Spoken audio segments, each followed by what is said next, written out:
Well, good morning, East City Core family. If you're feeling a bit jaded this morning, that's fair enough. You're allowed to be. It was just under 18 months ago that New Zealand first went into lockdown as a response to COVID-19. It seems something of a lifetime ago now. I remember saying goodbye, or was it good riddance, to 2020 and looking forward to the new year, as if that would somehow see the end of the virus. I'm not sure why I would think that. It's not as if COVID celebrates New Year. Perhaps it was because we now have so much faith in our human abilities that it's hard for us to imagine that a crisis will go on for more than a few months. Medical science has made incredible advances and can do so much for us, and yet be derailed so easily by one unwise action. I suspect that we are now starting, or have already started, to run out of our own personal resources to deal with COVID. The emotional, psychological and spiritual resources we have because we are alive. They're running out. But that's okay. God promises to his children as much strength as is required for anything that comes our way. There's a hymn called He Giveth More Grace, which has these words: when we have exhausted our store of endurance, when our strength has failed ere the day is half done, when we reach the end of our hoarded resources, our Father's full giving is only begun. And it's a promise that is kept, not as we might keep promises, sometimes not. 2 Thessalonians 3 and verse 3. But the Lord is faithful, and he will strengthen you and protect you from the evil one. Marnie, I've got the glue. Where are you? Here I am, Ross. Hi, Marnie. Well done for wearing a mask, but we're in the same bubble, so you don't really have to. Oh, okay. So you seem a bit down in the dumps. Let's go and fix that ornament of Mum's you broke the other day, like I promised you we would. Promises, promises, promises. Can you even fix it? Of course I can, Marnie. I promised you I would fix it. Promises, promises. Everyone seems to make me promises and no one seems to keep them. How do I know that Mum's special ornament won't like the glue you bought, Ross? And then it will still be in 3 pieces and I'll still be in the doghouse. Cheer up, Marnie. I wouldn't have promised you I could fix it if it couldn't be fixed. You'll see, in a few minutes that ornament will be back in one piece again, looking as good as new. I hope so. So, why don't you tell me about all these people who seem to have broken their promises to you? First, it was Patrick. He promised to go to the movies with me to see The Boss Baby last night. The Boss Baby? Yes, The Boss Baby family business. The film started at 7:30, so I turned up at 7:15 and waited for a whole hour, but he never turned up. Oh, I'm sorry, Marnie. That must have been very disappointing for you. He promised me as well. Perhaps there was some reason why he couldn't be there, Marnie. I know Patrick's mum is very ill. Sometimes things happen that we can do nothing about that stop us from keeping our promises. I suppose so. And then Michael went and told on me to the teacher that I had put the spider on Catherine's chair when he had promised me that he wouldn't tell. I expect you got into a fair amount of trouble for that one, because if I remember rightly, Catherine is very frightened of spiders. She's a big baby, that's what. You could have heard her screaming in Papakura, let alone the next door classroom. I feel very angry with Michael for breaking his promise to me. Well, perhaps Michael made a promise that he really was not able to keep, because knowing your teacher, she would have been determined to get to the bottom of it. She did threaten to keep everyone in for detention if she didn't have the name of the offender quickly. Oh dear. But that's not the worst thing, Ross. I haven't told you about Kylie. Kylie? She promised to buy me a new game for my Xbox for my birthday. How could she possibly afford to do that, Marnie? Each game is really expensive, and I don't think she gets that much pocket money. She doesn't. She told me that her dad was really, really rich and that I could have anything I liked for my birthday because she really likes me. So I told her that I wanted this new game for my Xbox. Right. When I opened her present on my birthday, I was so excited. And do you know what she had given me? Do tell me. A book of jokes.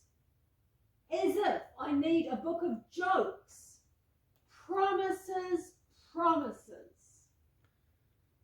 Marnie, I think Kylie made you a promise that she was unable to keep. People do that sometimes.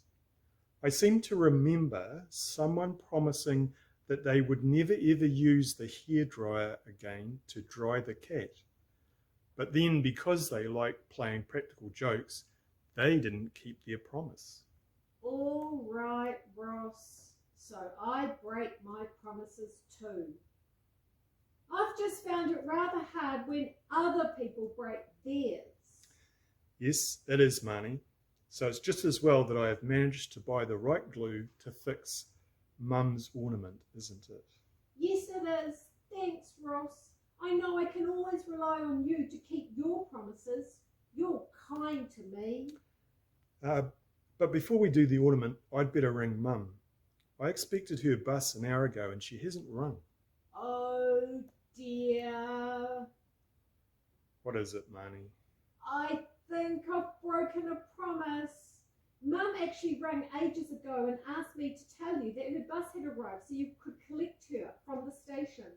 Mum made me promise her that I would tell you as soon as I got off the phone. Sorry, Ross. I forgot to tell you. Marnie. All right, I'll go and get Mum. So what will you do while you wait for me to get back? Can I watch this little light of mine again? Sure, Marnie. I'll be back soon. Thanks, Ross. Bye.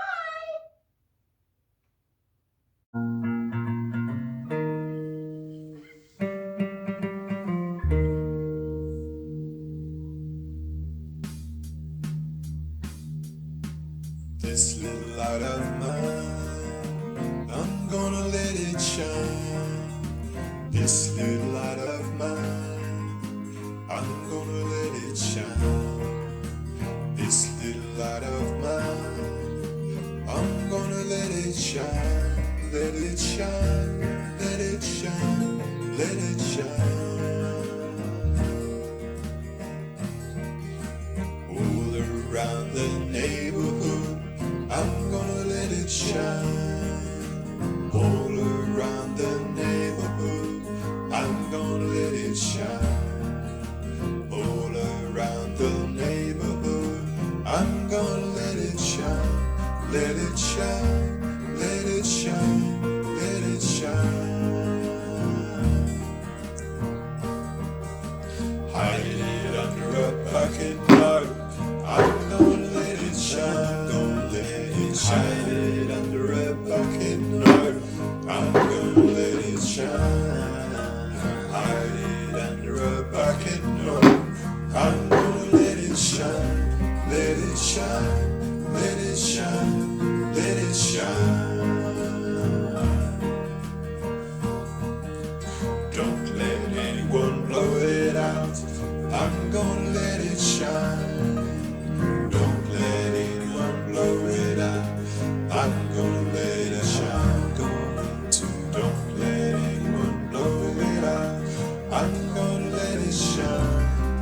it shine, let it shine, let it shine. This little light of mine, I'm gonna let it shine. This little light of mine, I'm gonna let it shine, let it shine. This little light of mine, I'm gonna let it shine, let it shine, let it shine, let it shine, let it shine, let it shine, let it shine.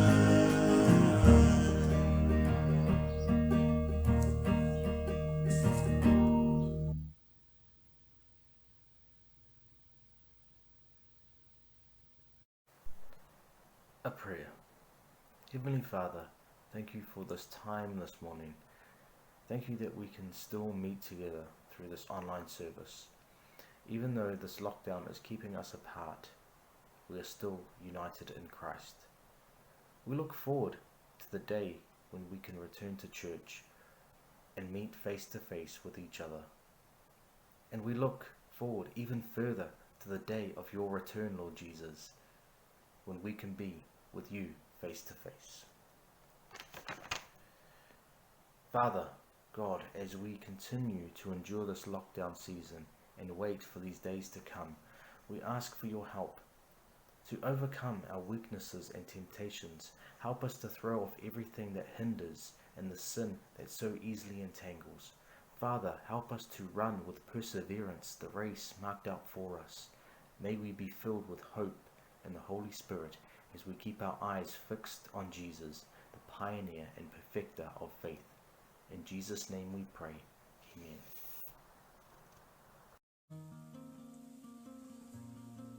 The self-denial appeal seems a rather distant memory.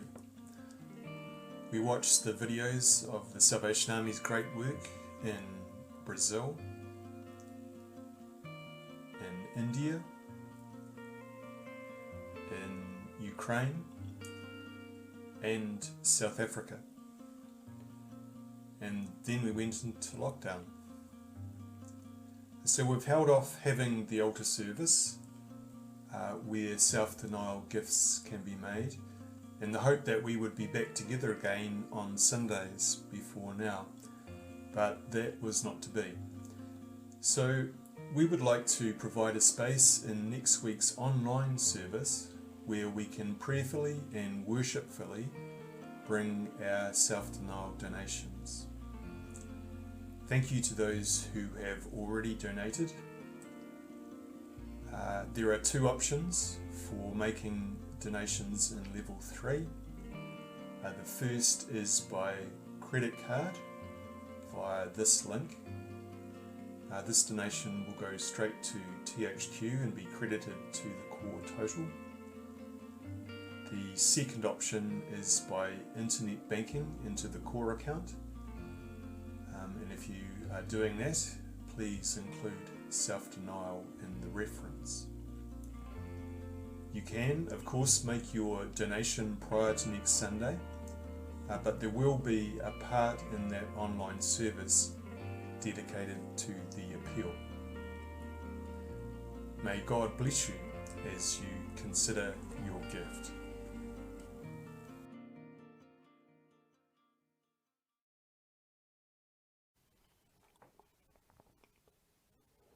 This morning's Bible reading is taken from the book of Hebrews, chapter 8, and verses 1 to 13. Now, the main point of what we are saying is this: we do have such a high priest who sat down at the right hand of the throne of the Majesty in heaven, and who serves in the sanctuary, the true tabernacle set up by the Lord, not by a mere human being. Every high priest is appointed to offer both gifts and sacrifices, and so it was necessary for this one also to have something to offer. If he were on earth, he would not be a priest, for there are already priests who offer the gifts prescribed by the law. They serve at a sanctuary that is a copy and shadow of what is in heaven. This is why Moses was warned when he was about to build the tabernacle, "See to it that you make everything according to the pattern shown you on the mountain." But in fact, the ministry Jesus has received is as superior to theirs as the covenant of which he is mediator is superior to the old one, since the new covenant is established on better promises. For if there had been nothing wrong with that first covenant, no place would have been sought for another. But God found fault with the people and said, "The days are coming, declares the Lord, when I will make a new covenant with the people of Israel and with the people of Judah. It will not be like the covenant I made with their ancestors when I took them by the hand to lead them out of Egypt, because they did not remain faithful to my covenant, and I turned away from them, declares the Lord. This is the covenant I will establish with the people of Israel after that time, declares the Lord. I will put my laws in their minds and write them on their hearts. I will be their God, and they will be my people. No longer will they teach their neighbor or say to one another, 'Know the Lord,' because they will all know me, from the least of them to the greatest. For I will forgive their wickedness and will remember their sins no more." By calling this covenant new, he has made the first one obsolete, and what is obsolete and outdated will soon disappear.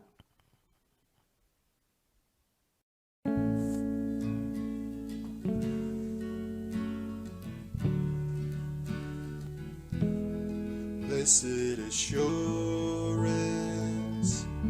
Jesus is mine. Oh, what a foretaste of glory divine, heir of salvation, purchase of God, born of his Spirit, washed in his blood. This is my story, this is my song, praising my Savior all the day long. This is my story, this is my song, praising my Savior all the day long.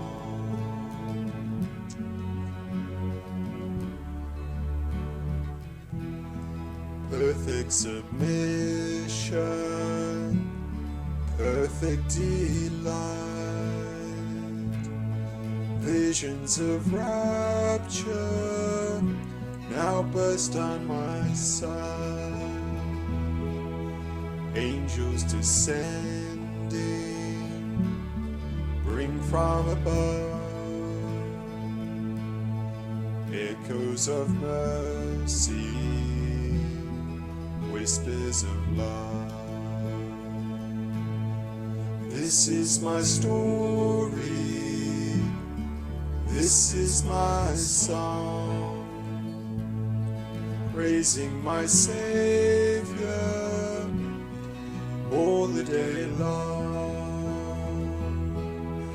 This is my story, this is my song, praising my Savior all the day long.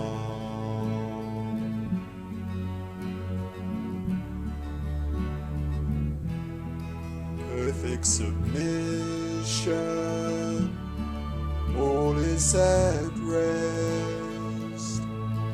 I in my Savior am happy and blessed, watching and waiting, looking above, filled with his goodness, lost in his love. This is my story, this is my song, praising my Savior all the day long. This is my story, this is my song, praising my Savior all the day long.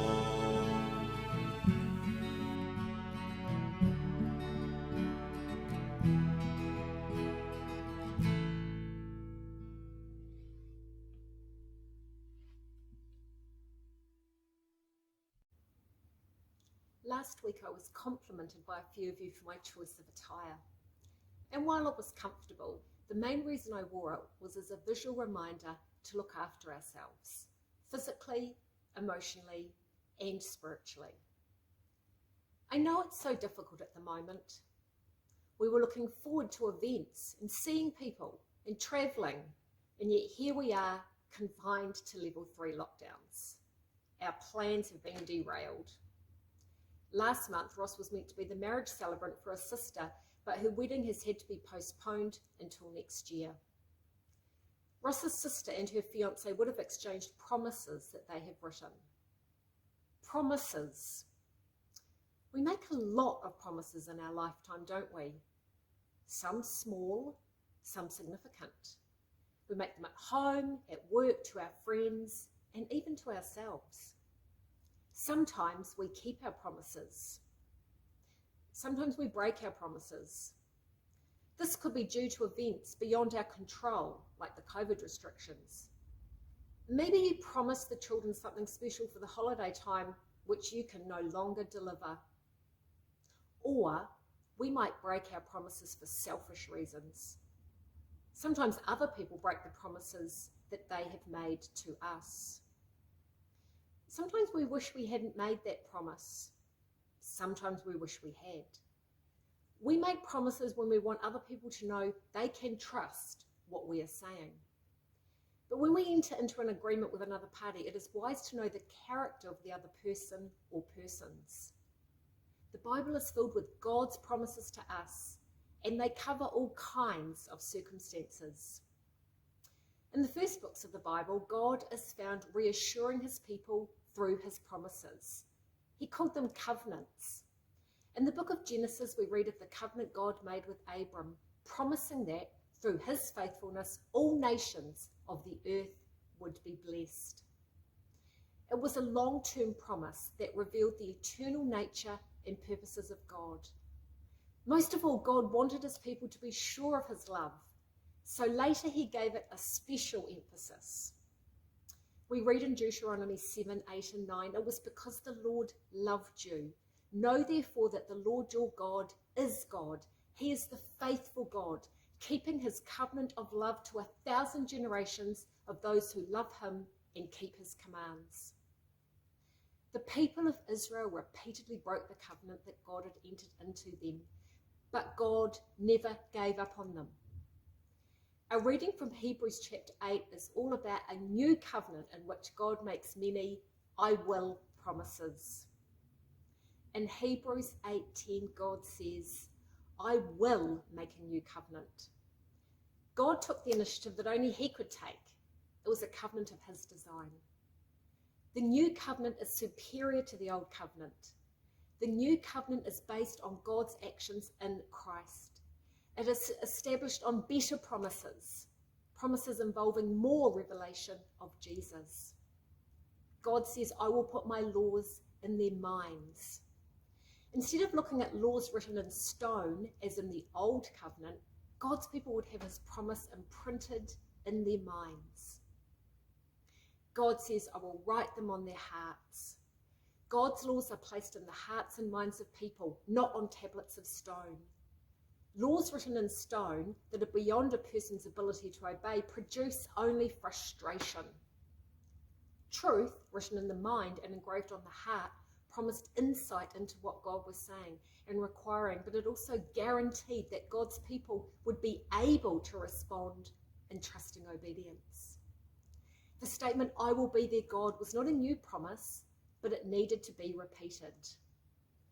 God's people may have been wondering about how they stood before God given their disobedient ways.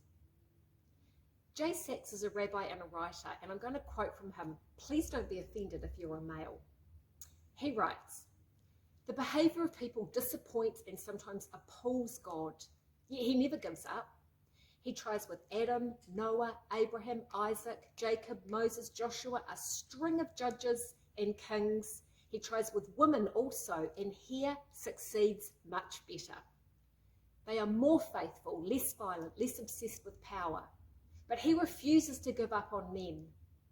He has his most passionate relationship with the prophets. They understand him and become bearers of his word. Yet most of the prophets end up as disappointed with people, as is God. We have been and will continue to be disappointed with people who don't keep their promises. Yet we never ever have to be disappointed with God. Others may fail in their commitments, but God assures us that he will be constant. When God promises something, it is as realistic as something that has already happened.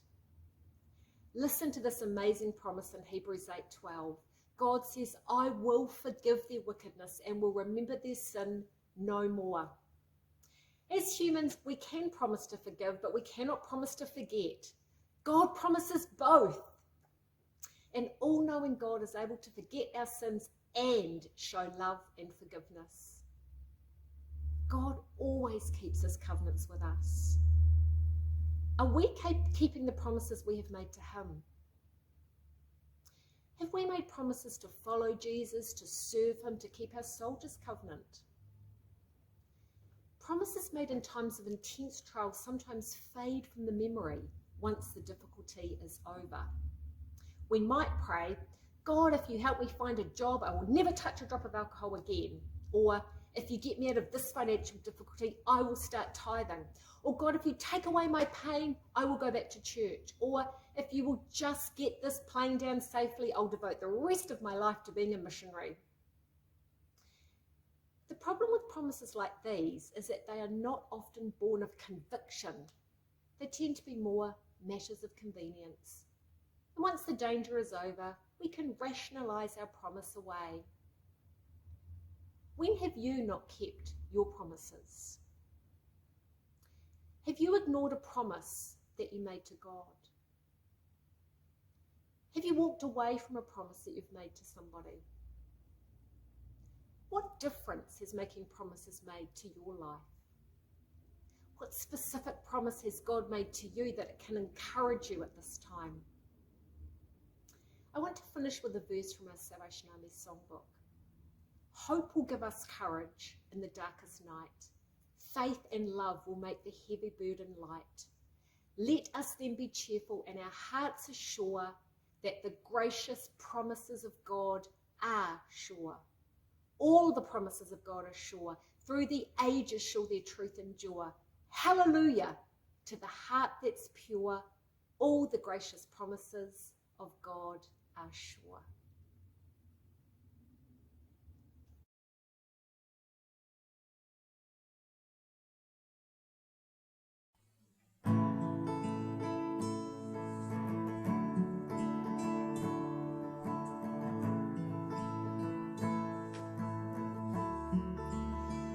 How great the chasm that lay between us, how high the mountain I could not climb. In desperation I turned to heaven and spoke your name into the night. Then through the darkness your loving kindness tore through the shadows of my soul. The work is finished, the end is written. Jesus Christ, my living hope.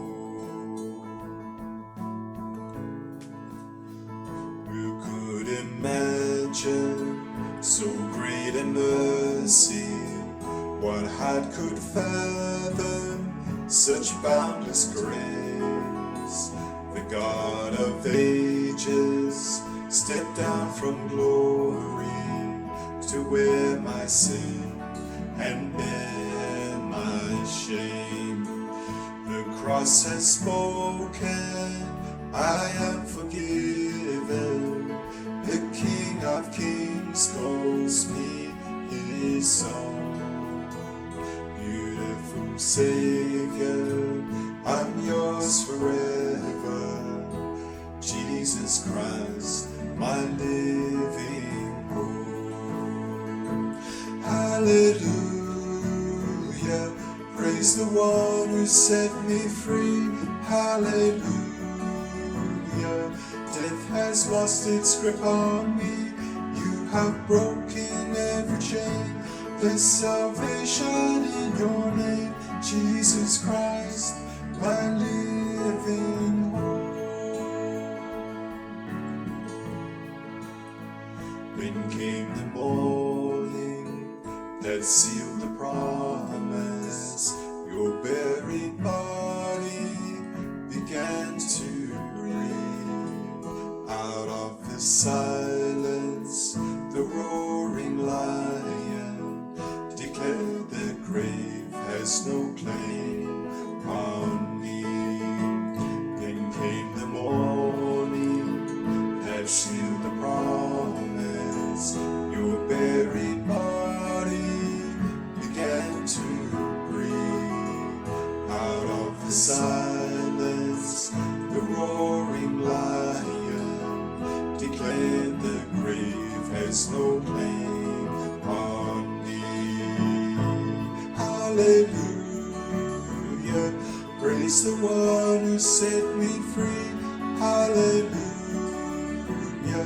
death has lost its grip on me.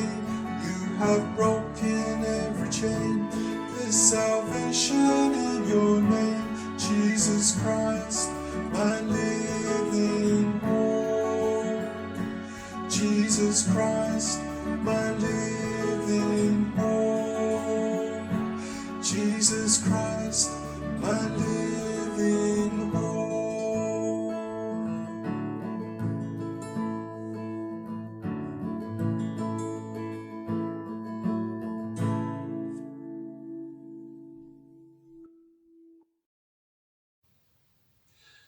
So now a benediction. Two verses, the first from the New Testament, the second from the Old Testament. Romans 15 and verse 13. May the God of hope fill you with all joy and peace in believing, so that by the power of the Holy Spirit you may abound in hope. And Numbers 6. The Lord bless you and keep you. The Lord make his face shine upon you and be gracious to you. The Lord turn his face toward you and give you peace.